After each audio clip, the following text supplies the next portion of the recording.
Rochdale. We've got anyone from Rochdale? Got anyone from Tottenham here? What about the East London? Anyone here from the West Ham area? Who? Millwall. We can't say Millwall. That's what this is respectful. What about Telford? Have we got anyone here from Telford? Right. What we're being asked, we'd like to ask everyone to come to the front here because there's a lot of people here, but you're all spread out. And I've just had to go in certain local establishments and get a few more people to come out. So if we can ask you all to keep coming down to the front. Our friends from Manchester over there, Simo, are you coming down, mate? Yes. Right, who else have we got here? Who else have we got here? Hull, Wales. What about Hull? We got anyone here from Hull? Yeah, nice to see. I listened to everyone that made the effort. Come down here. Well done here. There's people that came down last night. People that come down on trains from all over the country. So give yourself a round of applause, please.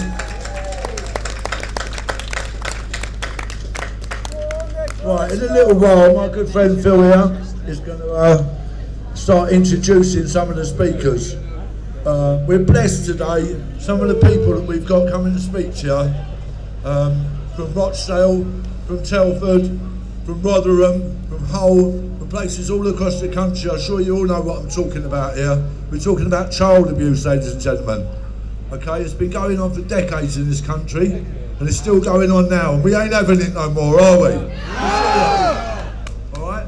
So I'm going to pass you over to my mate Phil here, and he's going to take you through the course of events today. So give him a round of applause, please, because he's worked very hard for what we've done today.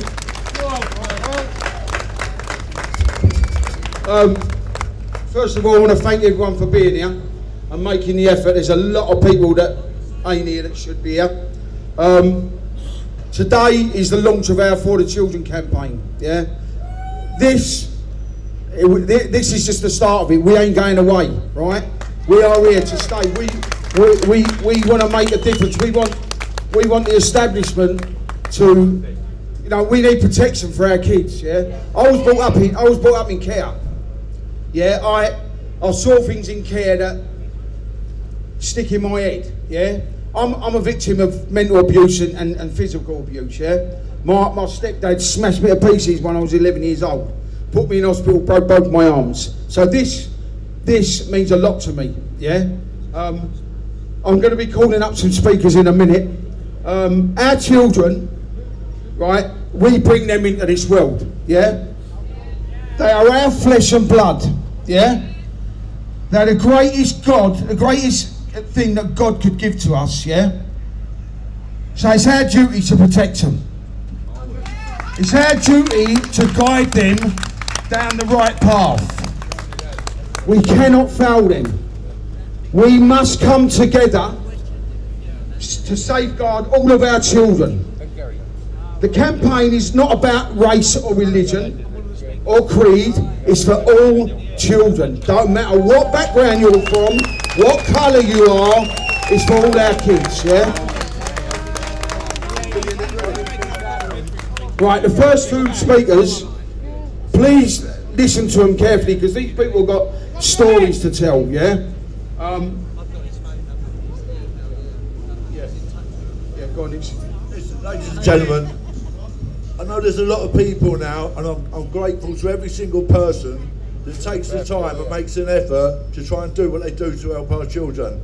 And whether you've come along in the last day, last month, last year, last decade, I applaud you all. But I'm now going to pass you over to two people that have been doing this for decades, absolute decades. And they've been going out looking after our children in towns across the north of England, Rochdale and Hull, and we've got people from Rotherham, and these people have got stories to tell, and they've been doing this for decades. So please, ladies and gentlemen, give them a massive, massive round of applause, please. Billy Howard and Ian Oakey, ladies and gentlemen, let's hear it.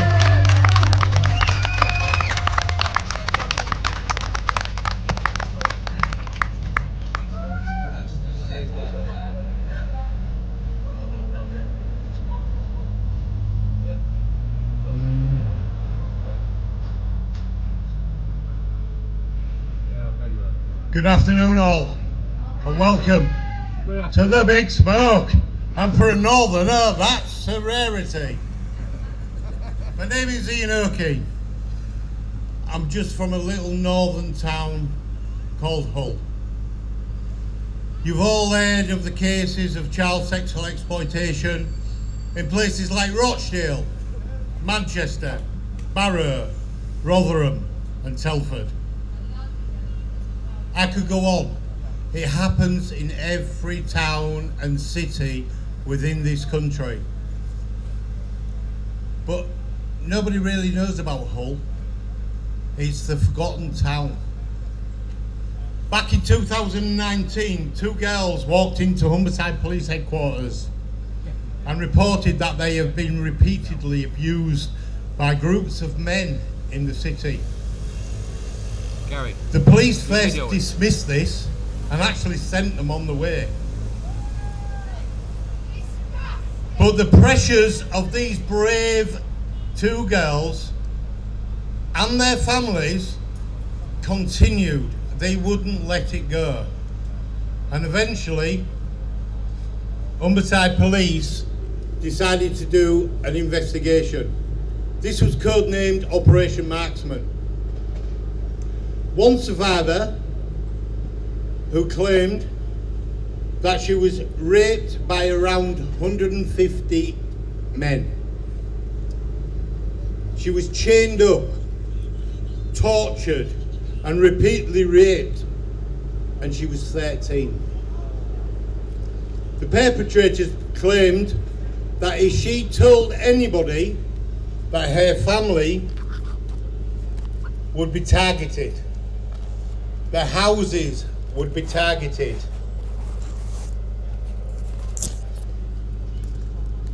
The investigation went on for 2 years while these girls sat in limbo. And during the investigation, these girls were continuously raped and abused. Eventually, 34 people were arrested. Tens of thousands of pages of evidence, 200 digital devices were seized and suspected through forensic evidence, but not one charge was ever brought towards them.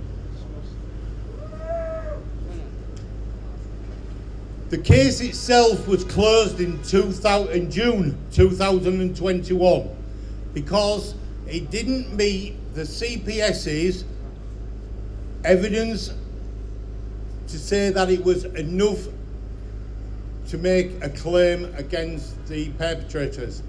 So in other words, they didn't do enough things wrong. Not because they did it, but they didn't do anything as much as they should have done. In my eyes, the CPS and the police are basically saying that these girls weren't worth the chance of prosecution. Because if they didn't prosecute, the police would look bad. Because they didn't get the prosecution that they were aiming for. During the time of this investigation, Hull was the UK City of Culture. Now that makes me think, why did they not pressure? Why did they not pursue it? Would that make Hull look like a town that was invaded by child grooming gangs? You make your own minds up on that one. 5 months after the closure of Operation Marksman, Sky TV made a documentary soap. It was a 5-part series on Sky about the grooming gangs in Hull. That shocked me beyond belief, as it did with all the other people in Hull, because nobody knew that this was actually happening within the city of Hull, because nobody told us about this. Nobody warned us that there was a possibility of the grooming gang working in Hull. In December 2021, the case was closed. because not enough evidence was given. The girls got no proof, nothing. Even though other victims of other survivors came forward through word of mouth through all these survivors, they all came forward. I work now with a group of 6 people that were all involved in Operation Marksman, and none of them knew the other girls. They were all individually targeted. The new investigation started in 2022. This was after I found out about things, and I started a group in Hull called United Hull, because I was so disappointed in everything that had happened.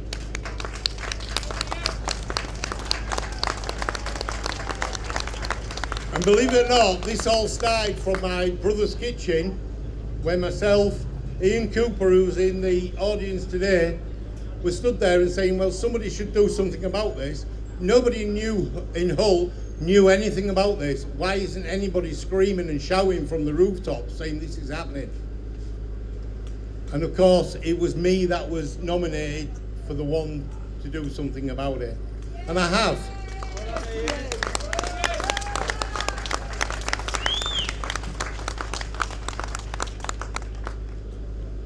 I won't stop. I will continue to fight for the girls of Hull. I continue to speak to them daily. Sometimes it's harrowing, but luckily enough, the girls I've spoken to that are involved in marksmen are all doing good in their lives. They're all surviving. How they do it, I don't know. They're the bravest people I've ever met in my life. And these girls have been raped, tortured, abused since the age of 13, 14, 15. One of the girls, who was 16 at the time, became pregnant by one of her abusers. This pregnancy was terminated. DNA was taken from the fetus and was proved to be one of the persons that she named as an abuser from the age of 13. No charges was ever brought because at the time of her pregnancy, she was 16, age of consent.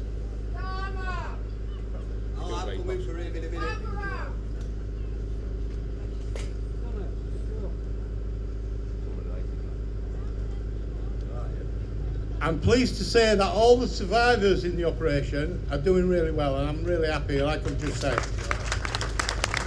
I am not taking that as myself that's done this. They've done this themselves. They're braver than anyone in front of me now. They're the bravest people in this earth.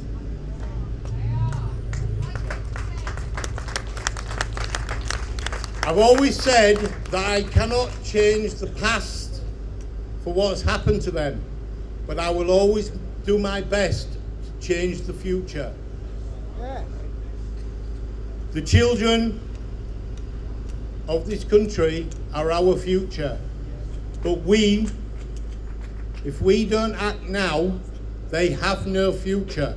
We must act now.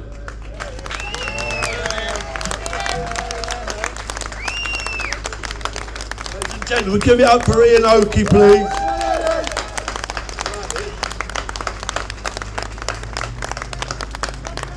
Well, ladies and gentlemen, I first met this man standing next to me in 2018 in Rochdale, where he was doing absolutely marvellous things, looking after our children, with a lady that he's going to introduce you to, so I'm going to let you talk about her, because to me, this woman should be canonised.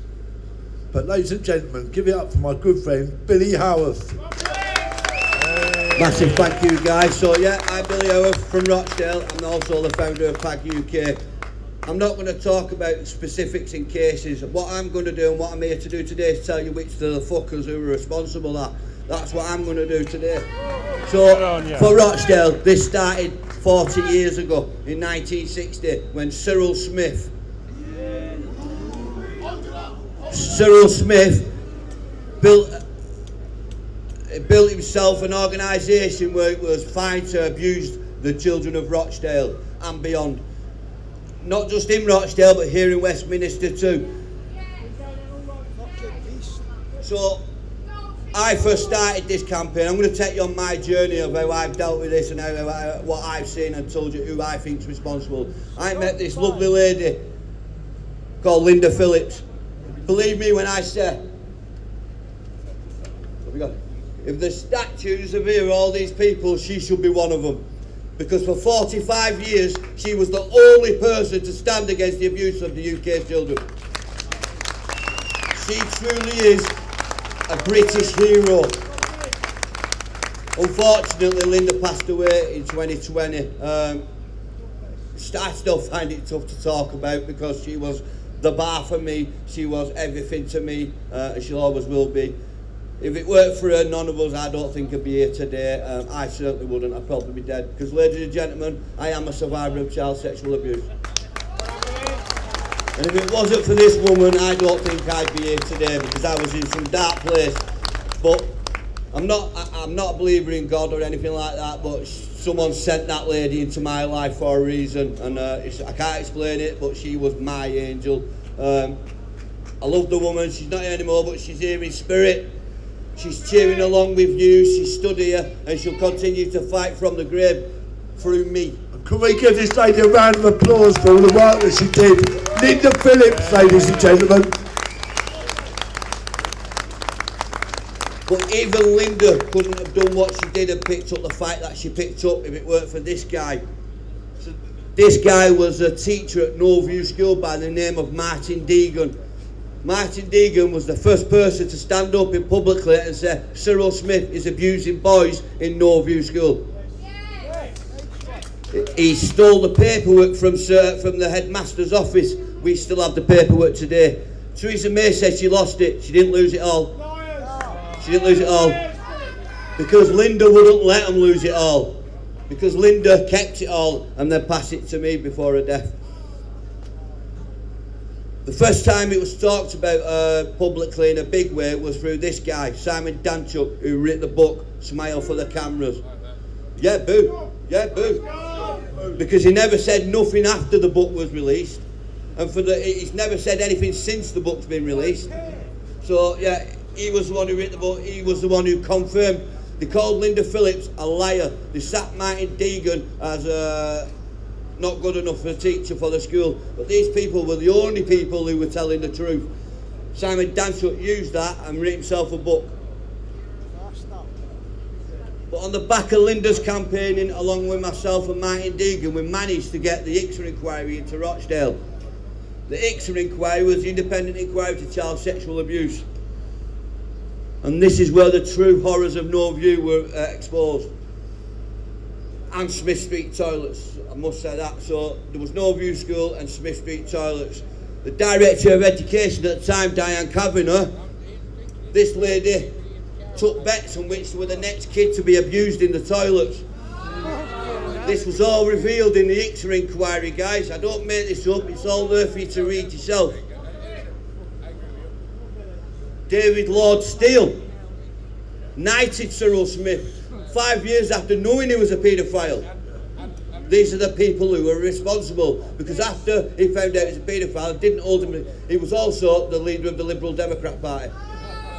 He decided to allow Cyril Smith to continue abusing Rochdale's boys, and it weren't just Rochdale boys, there was boys here in Westminster that was also being targeted by these people.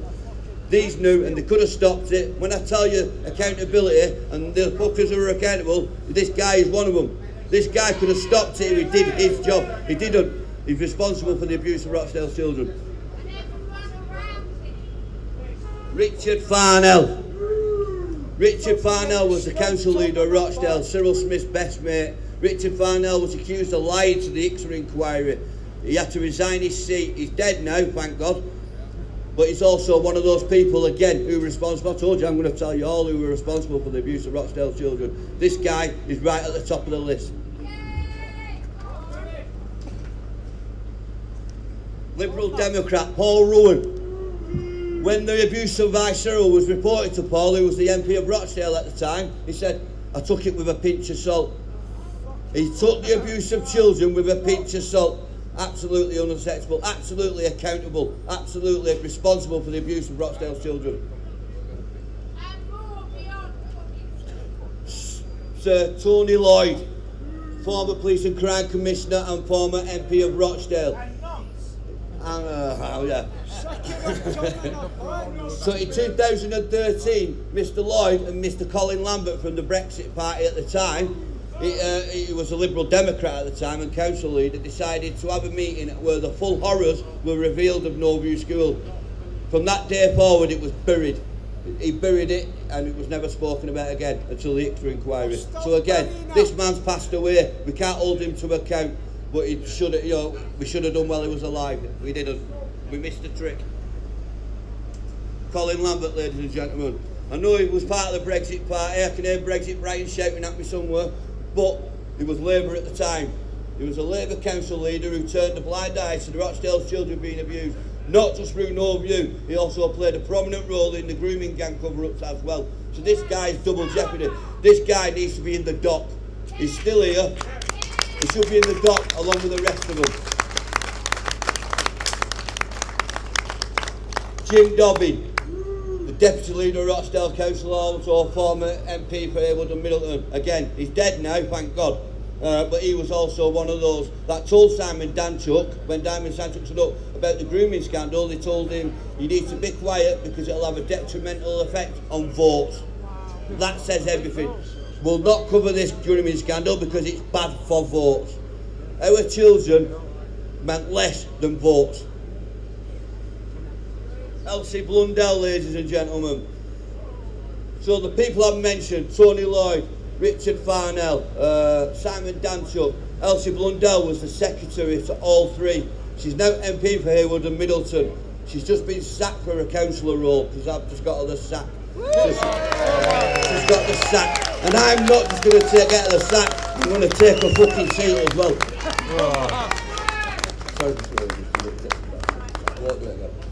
So Elsie Blundell, ladies and gentlemen, she stayed silent and she stays silent today. She's one of the people who knew everything. She sat in meetings with Tony Lloyd, with Richard Farnell, with Simon Danchuk. She wrote the minutes for Smile for the Camera, yet she's never ever publicly spoke about the abuse of Rochdale. She's accountable. She should be one of the people in the dock.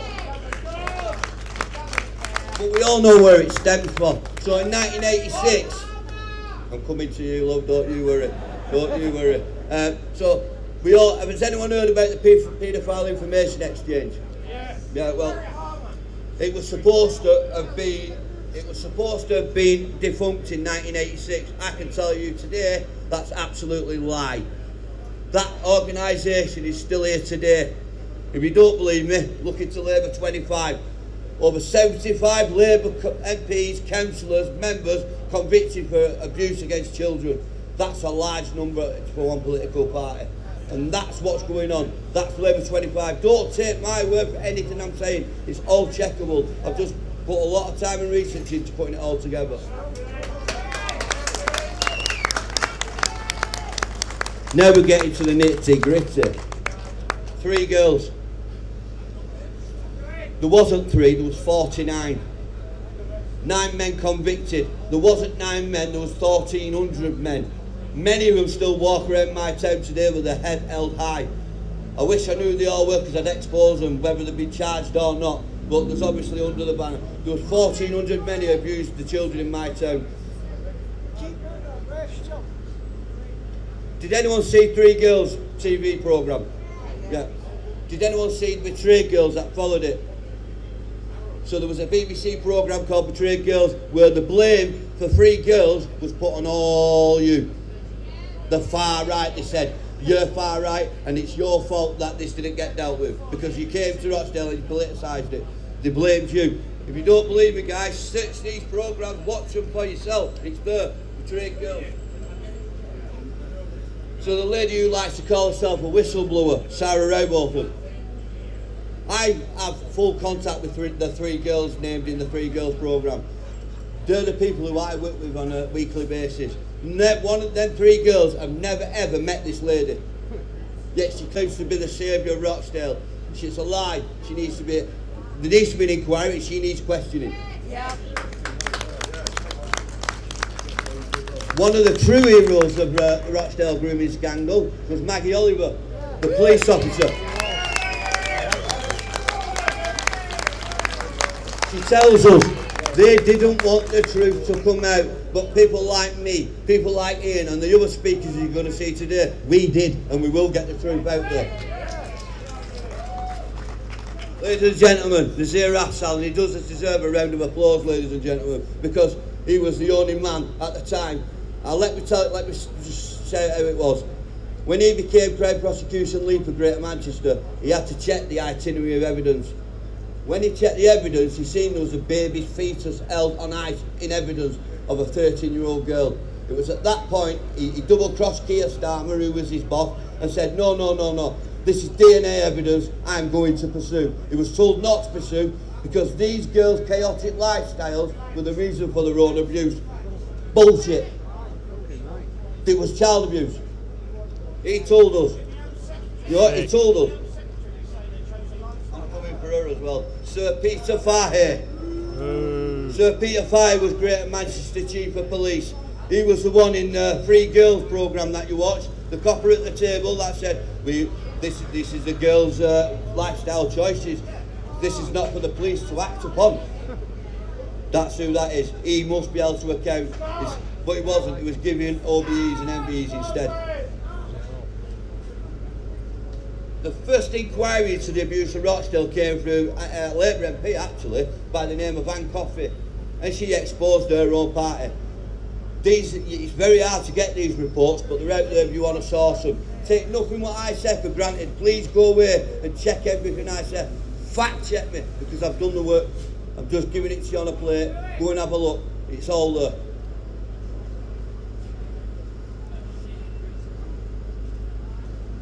Excuse me, guys. Right, so the first, Andy Burnham says, we've had ICSA inquiry. Well, the ICSA inquiry never covered Rochdale grooming scandal. It covered Knoll View. It covered Cambridge House. It covered Smith Street toilets. That's 3 scandals already. It's covered them, but it never ever delved into, not just in Rochdale, but right around the UK. ICSA inquiry was told, do not get involved in the grooming gangs. Do not look into grooming gangs. So what Andy Burnham did, he says, let's have an operation review. Let's have a look at a sheriff review into Operation Augusta. And this is when we actually found out the true horrors of what was happening in my town of Rochdale. Well, there wasn't 49. It turned out there was hundreds. There was hundreds. Yes, sir, they are. Then they did, we'll have a look at Operation Span. Operation Augusta, ICSA inquiry. Now we're on to Operation Span, and it's covering the same thing, police investigations into the abuse of children. Ladies and gentlemen, of the 3 inquiries I've just shown you, the Real Voices by Anne Coffey, the GMCA, Augusta and Span reports, the ICSA report, I can tell you now, not one person of authority has been held to account for them 4 reports. Yet in them 4 reports it shows corruption, it shows cronyism, it shows malfeasance, malpractice, and it shows an absolute failure to protect our children. The Rochdale Observer is my local paper. This was about 3 weeks ago. That's the headline. Vulnerable youngsters were treated as sex slaves. Children raped and abused in hotels, police data suggests. The data didn't tell. I fucking told them. Sorry, I told them. Many a times I told them 24/7 in Oldham was being used as a pit stop for paedophiles. It's never been busted. It's never been rolled over. They've never checked.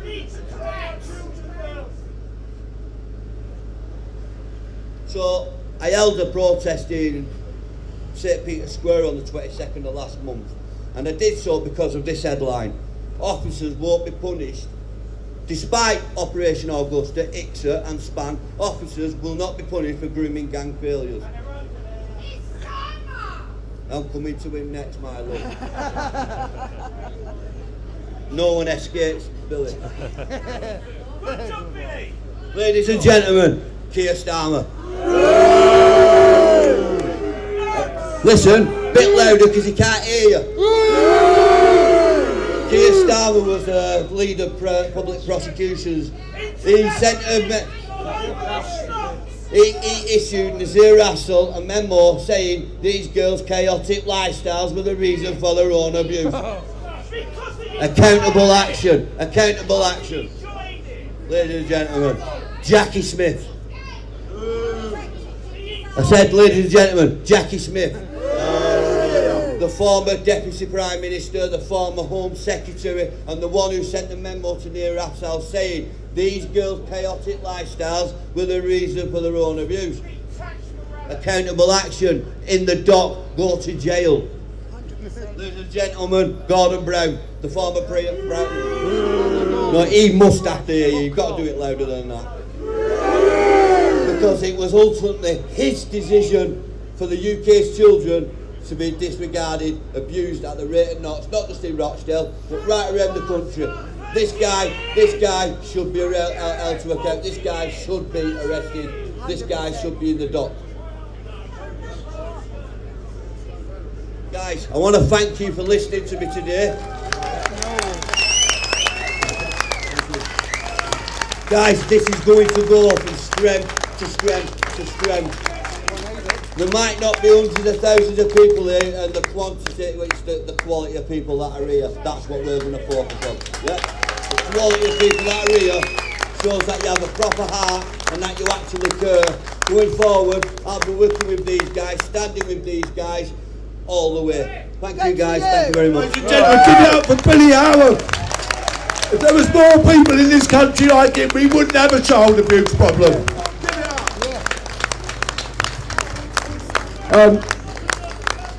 Our next speaker, his name's Anthony Wood. He's got a story to tell. I just want to say something here. So you boys from Birmingham, thank you for coming. Leicester, thank you for coming. I just bumped into a fucking, sorry to swear, some of my friends they're from London, under the underpass going to the pub, right? Listen, listen. Like Billy said, this ain't about amount of people here. It's about the quality. I want to say thank you all for coming. Please stay with us. Yeah, when we leave here, we're marching, handing letters. Yeah. If people that walk away, I don't want them here, right? Because they're only here to get on the piss, and I don't want that, right? All you boys that have travelled down, all the ladies, the families, thank you for coming. Yeah, thank you. Sorry about that rant, but it just pissed me off. Right, listen. Right, the next speaker is the founder of NAGA. His name's Anthony Wood. Please give him a round of applause, yeah? Well, you can do better than that. This is his story. Anthony Wood from Telford, ladies and gentlemen, yeah? Telford, come to Telford, remember that? Well, listen what happens when you come to Telford. Anthony, take it away. You all right? All right, guys. So yeah, I'm from Telford. I set up NAGA. We had, let's put it this way, we had some issues. Oh, sorry. Unfortunately, I had to take a step away for a while, and we had some issues and some threats, etc. It's cost me a lot, to be fair. But I wanted to come here today to, because this is important that we all come together for the children. Yep. I want to start on the 16th of January this year. Yvette Cooper made a statement in Parliament where they rejected a national inquiry. They then put forward an idea for 5 mini inquiries in different towns and cities. Now, in this statement, she also said that Telford is the blueprint for these inquiries. Now, that shouldn't be treated as true, and I'll go into why. But now, the Telford inquiry, originally, when they were pushed for the inquiry, a letter was issued to the Home Office, and it was signed by 10 people in positions of power, included the Crime Commissioner, leader of the Liberal Democrats, multiple Labour councillors, head of Child and Family Services, and most notably was the head of the council, a man called Sean Davis. Now, none of these people lost their jobs. None of them. In fact, Sean Davis is now the MP for Telford. And most recently, he abstained from voting for a national inquiry. And he's not issued a statement as to why he's done that. He's been a coward. Also recently, there's a prolific child abuser, a danger to Telford, who is due to be released. Sean Davis has received multiple emails by members of the public. He hasn't replied to a single email. He hasn't issued a single statement. Now, in regards to the Telford inquiry, the reason why I say it shouldn't be used as a blueprint for nationally is in the Telford inquiry there's a terms of reference, and in this terms of reference it states that if someone is to make a complaint about a person, an allegation about a person or an organisation, then that person or organisation has a right to reply, and their inquiry will then approach them and name the person who's made the allegation. Now, what survivor is going to want to speak about that to the inquiry? How many people refuse to speak to the inquiry because of that? It doesn't get to the scale of the issue. There were, on the back of this inquiry, there were no prosecutions. Nobody lost their jobs. So please tell me how that is a blueprint for Yvette Cooper. We need a national inquiry. We need to know what's going on in every single town and city. We need, for those people that have been complicit with the abuse of survivors, who turned a blind eye, they need to be prosecuted, or at the very least lose their jobs. And if they're retired, they lose their pensions, and their pension pots should go to every victim and survivor that they failed. All of it. Now I want to touch on what Billy mentioned earlier about Jackie Smith. Now there's Jackie Smith and Gordon Brown. Jackie Smith was the then Home Secretary, Gordon Brown the Prime Minister. We all know about the memo that went round that was said that these girls were making lifestyle choices. These children. Now children can't vote for these people because they can't make a choice. They're not old enough to make a choice. So they can't vote to get these people in power. So how can they decide what they're doing when they're being raped on a daily basis? It's not a lifestyle choice. Their actions and that memo has led to countless survivors being abused, countless victims, countless children, and this could have been avoided. The toll, not just on the survivors, their families. I've met with the families, I've met with fathers, I've sat with fathers for hours upon end and hearing their despair of how they feel. It affects the whole family. And these have all been because of the actions of successive governments. The Tories they're not getting out of this either. They've been just as bad. The mental health services, they don't care. They see survivors as too complex, too complicated. And then I want to get on to the people that get forgotten about this, the children that are born out of abuse. I know many survivors I spoke to, these children are like their guardians, their saviours. They stop them going through further abuse. But these children are born with the same scars and they have the same trauma, and there is no help or support from them even when they're adults. I want to touch on a case in Telford to show how bad the authorities have been over the years. A father went to the police because his daughter was being abused. He pleaded with the police for help. The police response was that we know all about this perpetrator. He's fathered multiple children with multiple underage girls. They did nothing. This same case, this same girl. Sorry, Anthony, just in case nobody out there heard that, can you say that again, please, Anthony? They did nothing. This same girl was then, from this abuse, became pregnant. She went to the social services with her perpetrator when she's pregnant, and she's a child. Again, they did nothing. Where is a professional curiosity? Why weren't questions asked? I spoke to multiple police officers, be it current serving and retired officers, and they use the same word about these girls, these children. They were feral. How do you expect these children to be when they're being abused daily, when they're being plied with drugs? Do you think they're going to go to school? They're going to do their homework? They're going to mind their P's and Q's? They're going to be like normal children. Do you really think that's going to happen? There was no professional curiosity. Nobody asked why. Nobody asked why they were like this. Too much like hard work for them, isn't it? Now, it's a bit of a shorter one to do with, but I just want to leave it on this. The children are the most important people in every society. Yes. And it's everyone's duty to safeguard them, including all of us. Woo! 100%. Together, we will do what we can to ensure these failures never happen again and children are safe. And also, I want, especially in this city more than any, kids just need to put down their knives as well. Yes. I want to send my love to my wife and all the other survivors out there. You're all amazing people. Thank you all, and God bless. Good for you! Woo! Woo!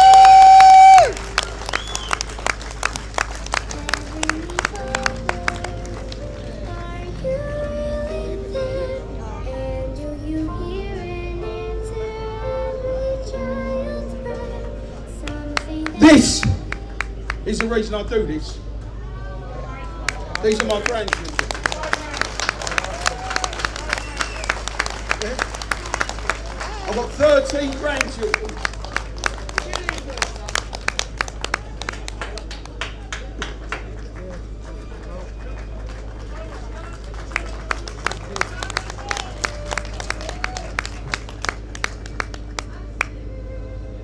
Right, ladies and gentlemen, I'm going to ask you all to bear with us here, right, because we've got a really, really special lady that's going to talk to you, but she's, for one reason or another, we don't put her face in public, okay?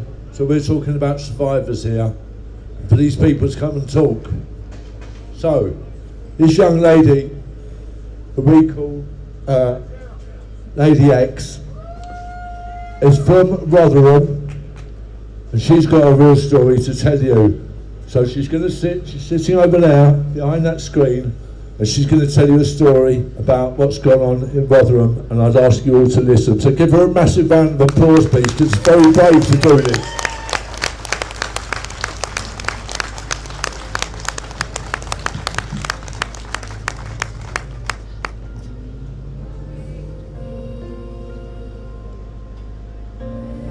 Time, please, ladies and gentlemen.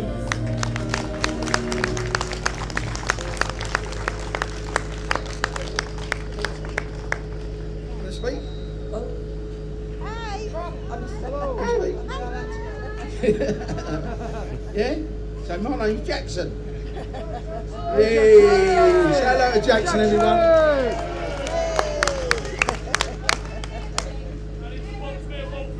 Come on! Oh, no, don't cry. We're not that scary, Jackson, I promise. Right, ladies and gentlemen, listen up, please. After you, young lady. Hello everyone, I am Elizabeth and I come from a small northern town. Some people may have never heard of it before the day of the 26th of August 2014, when my hometown dominated every news channel, every radio station, every newspaper, and everyone was talking about the day. We become known as having the biggest child protection scandal ever seen in this country. We was known not just nationally but worldwide. My hometown is the infamous Rotherham. I am a grooming gang survivor of the Pakistani grooming gangs, and I am one of an estimated 1,500 plus children identified in the Alexis J report into Rotherham. One of those children that not only was abused, trafficked and raped, but was systematically failed on an industrial scale. Those that was paid to protect turned a blind eye blissfully and became complicit in the evil and horrendous abuse of children.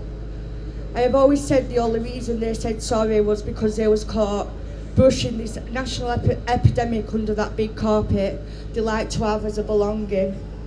They seem to push the narrative that Rotherham was somewhat a mistake. No, Rotherham wasn't a mistake, it was a conspiracy.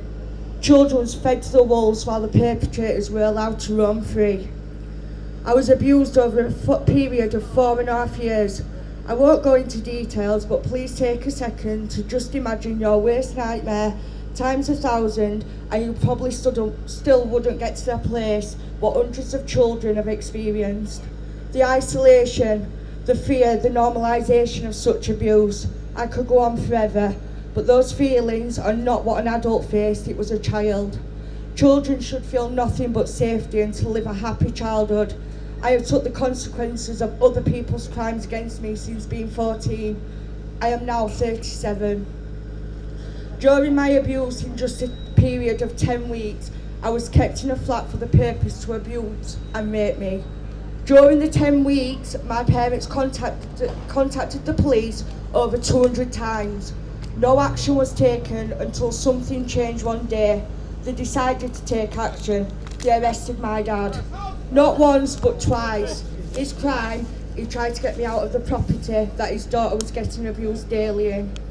Looking back now, just that one event as an adult, how is that even right that during that period he was the only one made accountable for my abuse?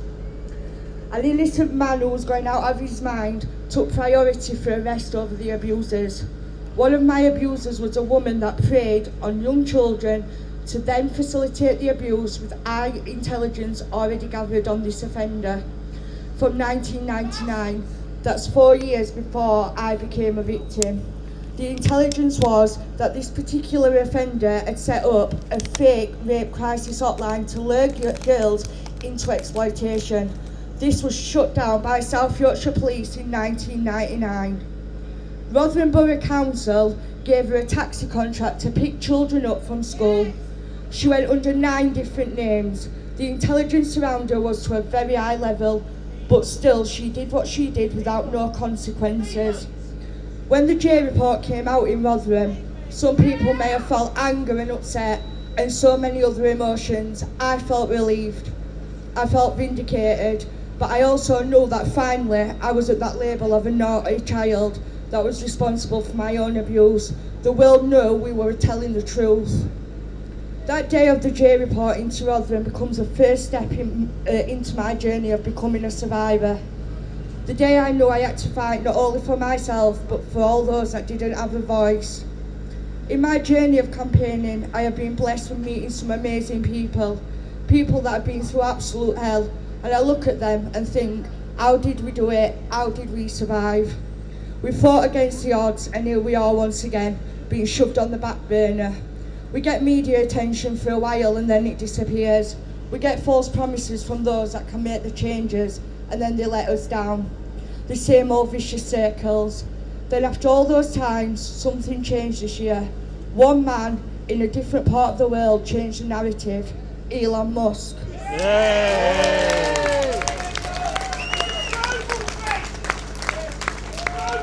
He gave us a voice once again. Our stories rose once again.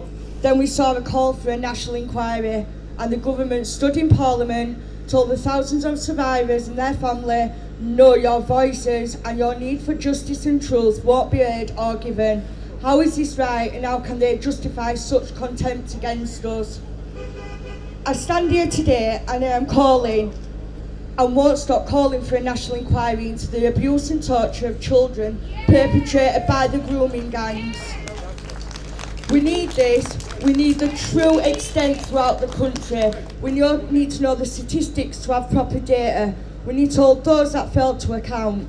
We need to join the dots and make it what it is, organised crime. We need to see people being compelled to speak. We need to see action, not only for us that have suffered, but for this country's children. They are our future. They should be safe and never be faced with such evil. I just want to say a huge thank you to every single person stood out here today. You took part in making a stand for the children of this country, but you also gave a little bit of hope to every single survivor in this country that their voices will keep being heard. It is my aim now. It is my aim now to educate others and make a difference, locally, nationally and globally. We know thanks to the police, professionals, schools and social services who also prevented me accessing education. They were complicit in my abuse as hundreds of meetings were held, reports written and child protection referrals made. The number one opening statement in most meetings was a countdown to my 18th birthday, and then they had no no one had a legal obligation. Just think about that. Out of the 4.5 years of abuse due to missing and destroyed paperwork, I have only one perpetrator who's been sentenced. He was sentenced to 9 years in 2018. By 2020, he was allowed to go to open prison. He did just 2.5 years in a closed prison. Licence conditions was granted that he must not come to Rotherham again. Just 8 months after he was released, he was seen just half a mile away from my home. He has now been recalled. The system does not work, it is broken. We must all stand together and demand that this change and the law is properly implemented for the children. We must see an end to this national epidemic. Thank you all for listening and God bless you all.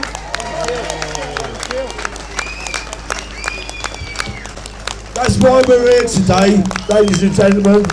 There's a lot of survivors here in the crowd, and that's one of them there. It's a very brave lady. So let's hear it again, please. Please, thank you.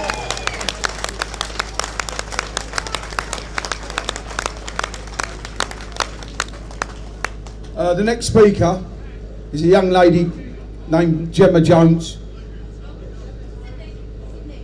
Sorry, it's fried, Sydney Jones. Please listen to her story, yeah?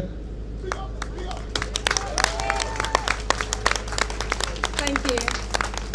This is my first time telling my story, so I'm very nervous, but I'll be okay. You got it. Thank you. And I might cry, but that's fine.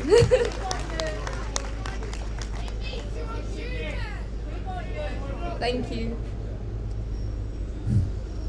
Almost 14 years ago, my parents heard their precious 5-year-old daughter say that she had licked her half-brother's bum and white stuff came out.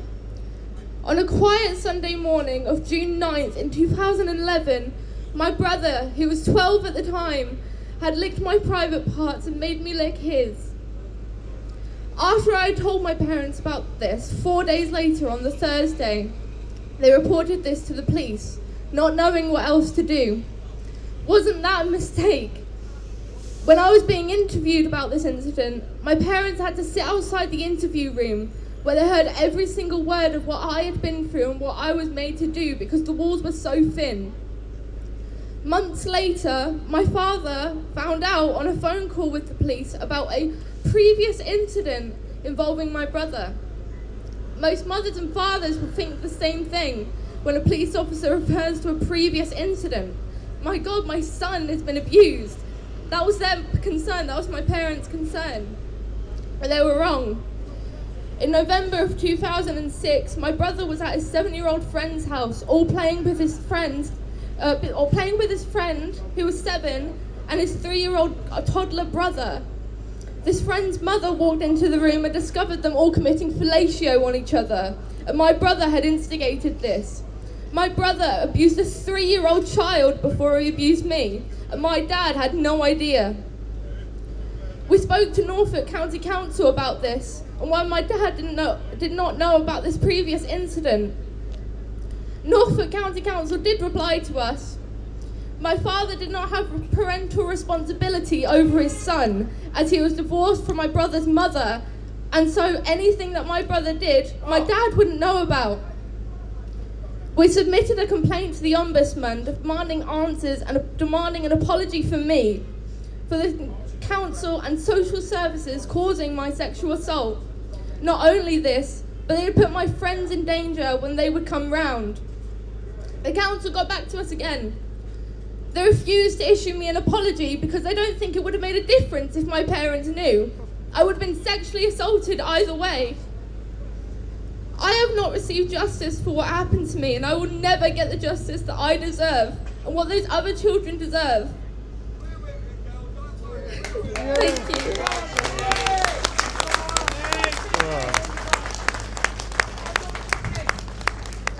14 years later, it's time to hold the council accountable. I speak directly to Paul Coroner and Chris Heisman, the two people who refused to apologise to me. You are both an embarrassment. I have it in writing, black and white. that you don't think a 5-year-old girl deserves an apology because of your failures. You are both responsible, not only for a little girl being sexually assaulted by a big brother, but a young girl losing the person she held closest. I haven't seen my brother since it happened. Growing up, I would hold his photograph and I would cry. I would ask my parents where he went. I even asked them whether he had died. I don't know how many single fathers are listening, but every single parent should know if their children are at risk. We always tell our children to be safe in the big wide world. Don't take candy from strangers. Don't go somewhere alone with a stranger, and always keep your wits about you.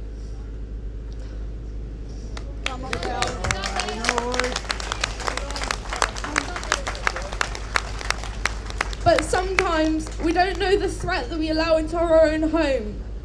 The threat could be staring you right in the face, telling you, "I love you, Daddy," but meanwhile sexually abusing your little daughter right under your nose. Between September 2023 and 24, there were 3,870 sexual offences in Norfolk. 1,120 victims were between the ages of 11 and 17, and 400 were 10 or under. However, out of the 2,824 suspects that were identified, 560 were of secondary school age. 131 were of primary school age. 131 primary school children raped or sexually assaulted someone in 1 year. This is a statistic that needs investigating, not just for the welfare of their victims, but also for the perpetrator themselves. Children taking an interest in sex at a very young age, committing vile acts against others, is often a sign of serious abuse or negligence inside the home, and we shouldn't look away from these facts. We need justice for every single abused child. We need to stop offering a slap on the wrist for those caught with child abuse content, trying to meet up with children for sex and abuse as a whole. Thank you. Well done.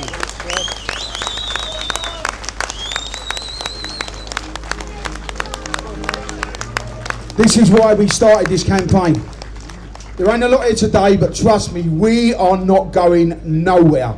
We are not going nowhere. This is just the start of this campaign.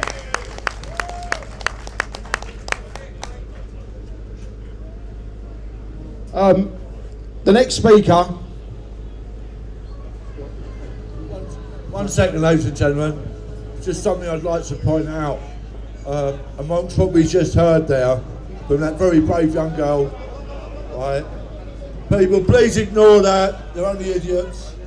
They're idiots. Ignore them. They know what they're doing. They're just trying to disrupt us. They're just trying to disrupt what we're doing, and it's sad. Leave them alone. Leave them. Let them go. Let them go. We're better than this. We're here for the kids. We're here for the children. They're clearly not here for the children. Okay? So let them go, because they ain't ruining what we're doing here today. Alright? Boys, come back over here. Let them go. Let them go. They're not worth it.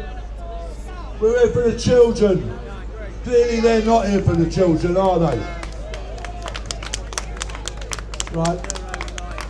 Amongst what that very brave young lady was just talking about is a really salient point.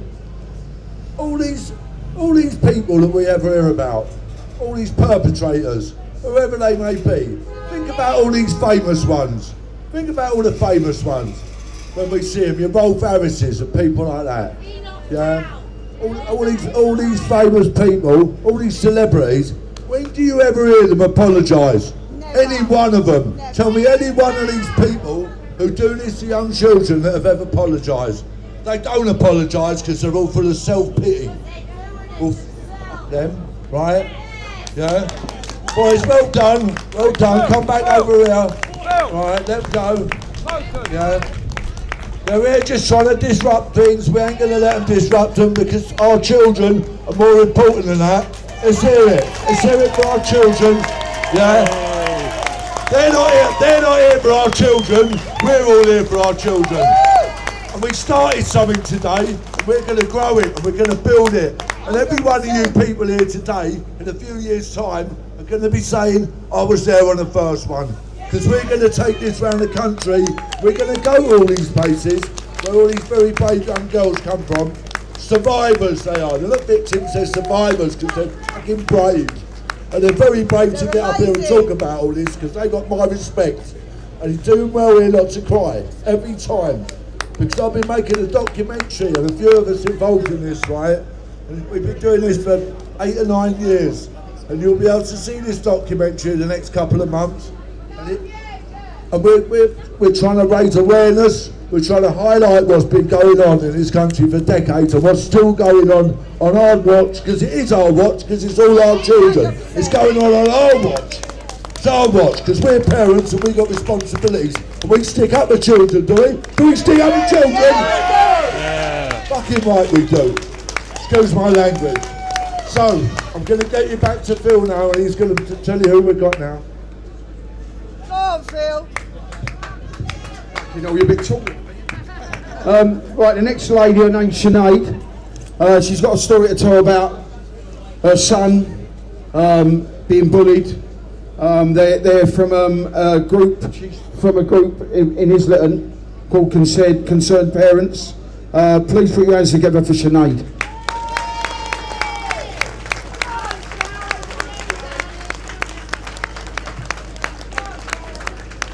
Hi everyone, my name's Sinead and I'm here today as a concerned parent to all of the recent robberies and knife crime that's been taking place in the area. Back in November, my son was a victim of a robbery. He's 13 and autistic, very sensitive boy. But what followed after his robbery was just as shocking as the robbery itself, was the complete failure of the system that was supposed to protect him. My son was simply walking home from school when 2 boys on electric scooters followed him. They threatened him, mocked him, humiliated him, searched his pockets and waistband, and then stole his phone. Imagine being a child, alone, terrified and powerless in that moment. As soon as I found out, I contacted the police and I was told someone would come that evening. They never came. The next morning I called again and I was told someone would come again that day. They never did. It wasn't until I publicly called them out on Instagram, Facebook and Twitter that I finally got a response. 11 days after my son was robbed and threatened with a knife by boys a lot older and bigger than him, 11 days of fear, distress and feeling let down by the very people who were supposed to protect us. Unfortunately, after my son's incident, lots more followed. This was involving lots of his classmates, which made it even more terrifying, knowing it may well happen again. One of his school friends was robbed at knife point right outside a busy shop on a main road at 8:30 in the morning. A knife was held to his throat and his phone was taken. What makes this even more heartbreaking is that the victim's parent was deaf, and after the attack he had to run back to school and use a teacher's phone to FaceTime his parents and sign what had happened to him. The poor boy didn't return to school for weeks and is now relocating from the area as he's been left traumatised. Nobody seems to understand the after impact that this has on the children and the anxiety that they feel after. After I posted about my son's robbery on Facebook, I was flooded with messages from other parents. Parents telling me that their children had been victims too. This had been happening for weeks, even months, and I just thought to myself, enough is enough. So we came together and organised a community meeting. Parents, grandparents, local police officers, counsellors and even teachers from the victim's school attended. We sat down to address what was happening and what could be done to fix it. We were promised more police patrols, safe havens, victim support and more CCTV. This was not followed through. We saw some action here and there, but it lasted at most 2 days.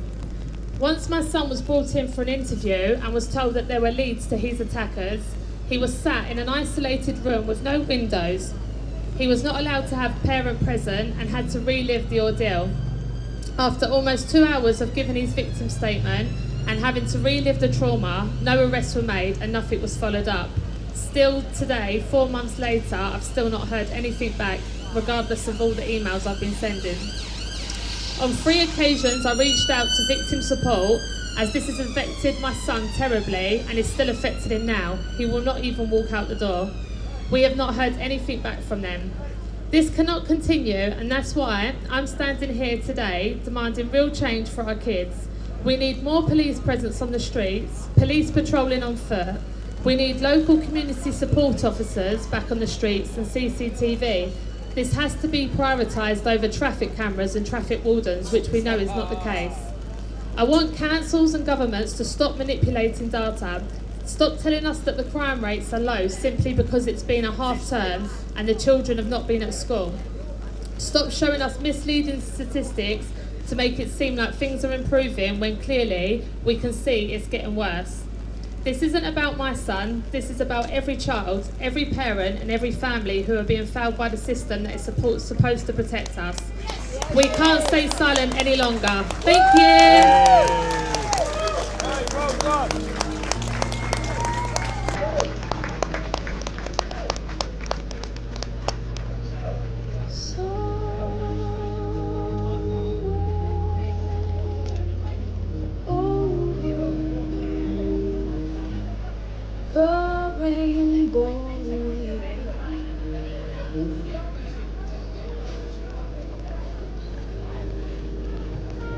Listen, sorry about that, I was shot off the stage. Can we have a big hand for Sinead, please, yeah? Look, it's raining, yeah? If you're willing to stay here, we're willing to carry on, yeah? Because when this finishes, we want you all, I know a few have drifted away, but whoever's here, we want you to walk with us to the Home Office. We're going to be handing in letters on the way, yeah? We will end at the Home Office and we'll end in our final letter, yeah? Please stay. I know it's raining, but if you're willing to stay, we carry on, yeah? Yeah? Wicked. Right, our next speaker is a survivor from Telford. Again, she's very nervous. She doesn't really want to get on the stage, which I can understand. She's got a story to tell. Please put your hands together for Mrs. X. Hi guys, this is the first time I've spoke out on a public stage like this, and to write down what we went through was very hard, so I guess I should say that my nightmare began in the last year of high school. I was friends with a large group of people who you could call the popular group, one of whom was a Pakistani lad who befriended me. I was encouraged to meet up with him in town on a Saturday, whereby I was introduced to his brothers and elder members of his family and his community. The abuse started after being told they'd take me for a meal, and we were systematically raped in the back of restaurants. I can't tell you how many years this was going on for, because we were fed Class A drugs, and the majority of the time we were knocked out. At the time we didn't realise that it was called grooming, because going back to when I was young, there wasn't such a word. They would give us drugs in cigarettes and said it was weed. It wasn't until myself and a few other girls started feeling really poorly that we realised it was heroin. After the addiction started, then we were literally held down and fed heroin on a regular basis, to the extent where we were literally knocked out and gang raped on a regular basis. I can't tell you the amount of times I've been overdosed, and I can't tell you the amount of times I've been in hospital, to the extent where I was given end of life. None of the perpetrators were ever caught. I managed to escape for 6 years and left my hometown. When I returned after I met somebody in a different town and was pregnant, as soon as I returned to my hometown, the main perpetrator knocked on my door. I don't know how he found out where I lived, and I was told I'd got to sell heroin for them. There was no chance of refusals. They took my house keys, they took my bank card, they took everything, every single bit of identification I had, and they had keys to the house, so they would turn up at the house whenever they felt like it. I can't tell you the amount of times I was overdosed for days at a time. I can't tell you the amount of perpetrators. I just know that there was many times where I would be hospitalised, ripped from front to back and had to be stitched up. Overdosed, I've had acid thrown on me. I'm disabled for the rest of my life. It burnt my hip joint out. I can't walk without aid. I went to the police. I told them exactly what was going on. I told them who the perpetrators were. I told them where the drugs were coming from. I told them when the drugs were being delivered. I had panic buttons in the house. Every time I pressed the panic button, nobody would respond. The hospitals brushed it all onto the carpet. I was on life support 4 times. I've had open heart surgery because I was forced to take dirty drugs. Everything was brushed under the carpet. The police then raided my house, and I told the probation service everything that was going on. I gave them the names of all the officers that were concerned. I told them about the panic buttons in the house. I got to magistrates court. I was told by my legal team that I wouldn't go to prison. It was my first offence. And when I got to Crown Court, there was no mention of any of the Pakistanis. There was no mention of any of the police officers involved. And I was sentenced to 12 months in prison. My son was 8 months old. I missed his first steps. I missed his first words. I was transferred into a Class A prison along with Rose West and other murderers. And when I was released from prison, the perpetrators were waiting at the gates. I then went through 10 more years of systematic abuse and forced to sell Class A drugs. The police knew all along what was going on. They never acted. They never protected me. They never protected any of the other survivors in Telford. Rest in peace, Lucy Lowe. Rest in peace, Gemma Oakley. None of us survivors ever got any justice until 2012, whereby out of over 200 Pakistani males that were questioned, only 11 stood trial. One was, the ringleader was released last week. He's got a 6-month ban from coming into Telford, then he can return. So I'm absolutely terrified that he's going to knock my door again. But unfortunately, now I'm a lot older, I'm a lot wiser, I'm a lot stronger, and now I'm going to speak up for all the survivors. I'm going to speak up for every single survivor out there that never got justice, that's still here to tell the story. We are strong. We are strong. It's time that these people were held accountable. Not just the perpetrators, not just the Pakistani groomers, but the people that covered it up as well. All those from social services, from Telford Council, from the police force, shame on them. Shame on every single one of them. We are strong. Us survivors are strong. And as this movement moves on and we go to different towns, hopefully more girls will be able to come forward and tell their stories. Thank you for listening to me. God bless you all. Ladies and gentlemen, please.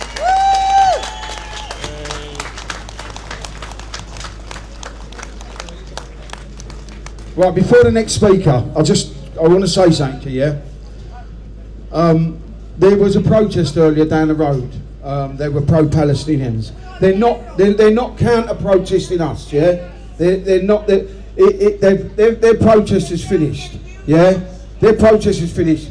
If they're walking through, they're not please ignore them. They're not come here to counter us, yeah? We don't, just ignore them.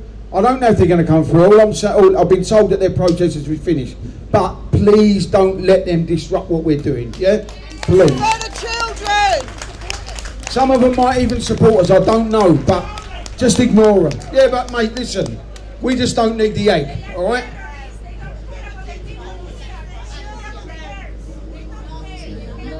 Okay, hello guys. So I have the honour and privilege of announcing this next speaker. Alan, like myself, has campaigned for decades after decades. Like myself, is also a survivor of abuse. This guy has done so much to unveil the abuse, not in Beach Home House. If it weren't for this guy and the people who work with him, we'd never know about it. So please give him a nice, loud, warm welcome. Alan Merritt, ladies and gentlemen. I can feel myself welling up before I even started. It's very, very difficult for a child abuse survivor to stand in front of people and tell him how they were tortured as a child. You got this. This little boy you see on this picture, look at his eyes. This little boy you see is Alan Merritt, the guy standing before you today. The little boy could not speak out. He was beaten, he was abused, he was punished. He was psychologically, physically and mentally tortured by state institutions. Government interference in child abuse. If I said to you, when they talk about numbers, it's off the Richter scale. 400 million children abused worldwide. 8.5 million in this country. The children's home that I was in goes back to the 1800s. 1800s, where the poor children from the Kensington workhouses were sent to Beach Home to work. We colonialised the world on child abuse. We sent our children to all four corners of the world. We've never done anything about grooming, trafficking, satanic ritual abuse or historic children abuse. Never. Not one politician will stand up in Parliament and say in chamber, we need a public inquiry. This children's home had 900 children in it. Beach Home in Banstead, Surrey, not too far away from where we are now. They used to torture children in the bathrooms. The bathrooms, they waterboarded. You see this big wall behind you at Buckingham Palace? Walk round the corner. You don't need diplomatic cards to go out the front gate like Prince Andrew did. He came out them side gates and walked over to Grosvenor Place and Belgravia, where Kew Stark had a basement flat. And there was many people. Melanie Shaw, I will speak up for Melanie Shaw. Other people might not. She can't speak for herself because she's unlicensed. She's been told to shut up or she will go back to prison. We have 3,000 political prisoners in prisons today for speaking about the state interference in child abuse. Make it clear. Let me read you some statistics. And if it sinks in, but this is Margie. Now you saw a picture of myself. Hang on a minute, let me see if you saw a picture of my, look. That image says it all. Children are doing that this very moment. They're putting their hand up to their abuser and they're saying, stop! Stop hurting me! Stop!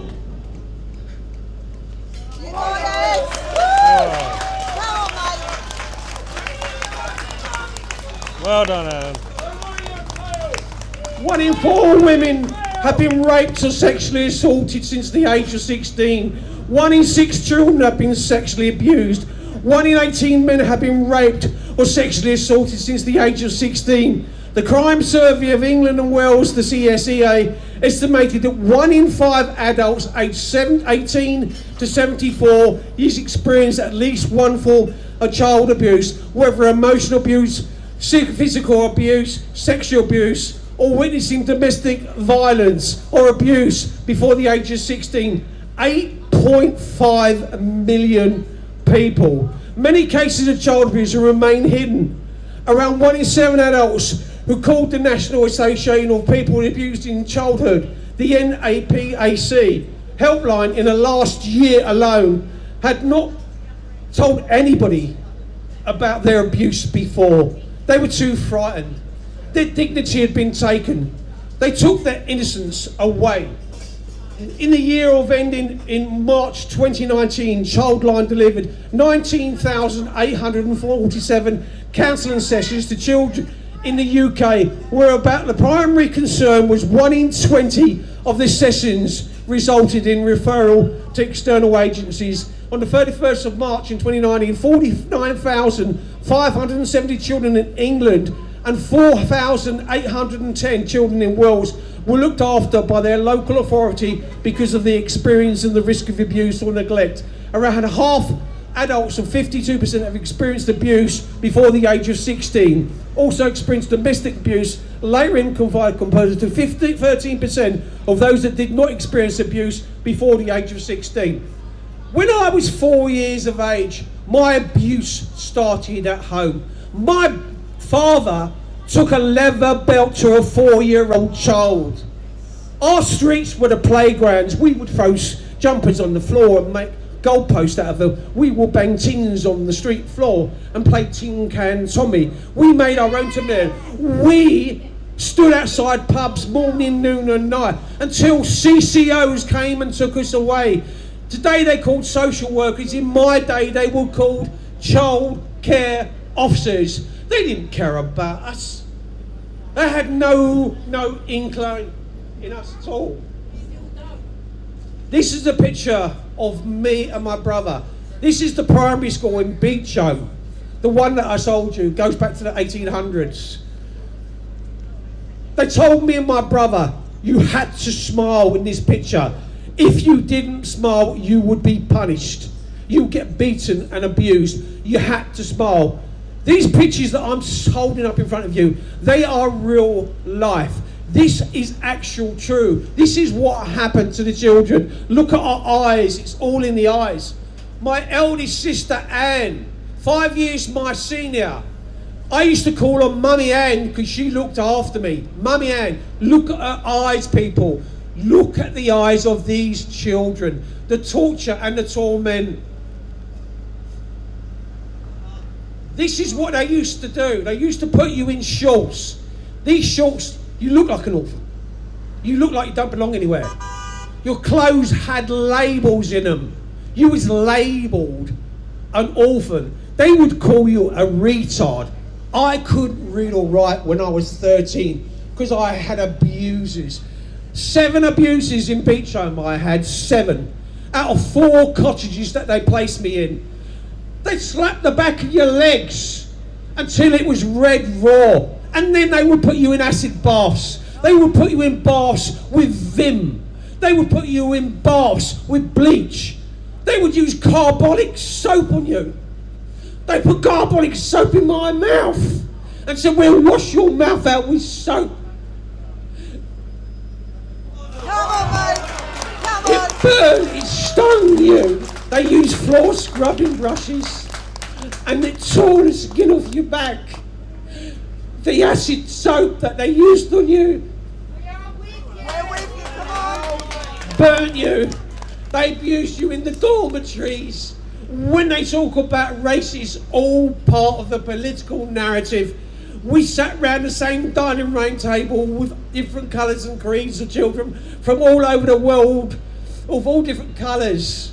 They were eating the same food as us. If you didn't eat it, it was put before you again the next day and forced you to eat it. If they abused the same children in the dormitories, in the bathrooms, in the torture chambers.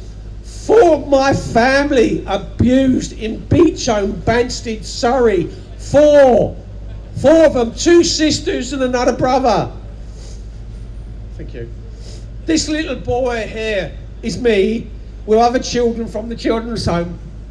They can't tell their story. I'm telling the story. There's a picture of a guy in the background called Whiteman. He was a school teacher. I had a couple of abusers in the school.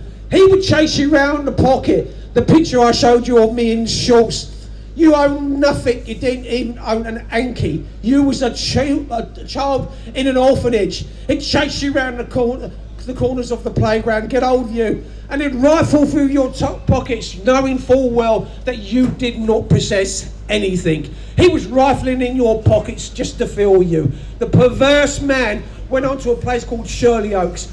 I can assure every single one here, Beach Home was far worse than Shirley Oaks. Save our children, everybody! Yay. Well done, Alan. Well, listen, what can I say about that? Listen, we're now going to march to the Home Office. We want you all to join us, yeah? Please don't go away.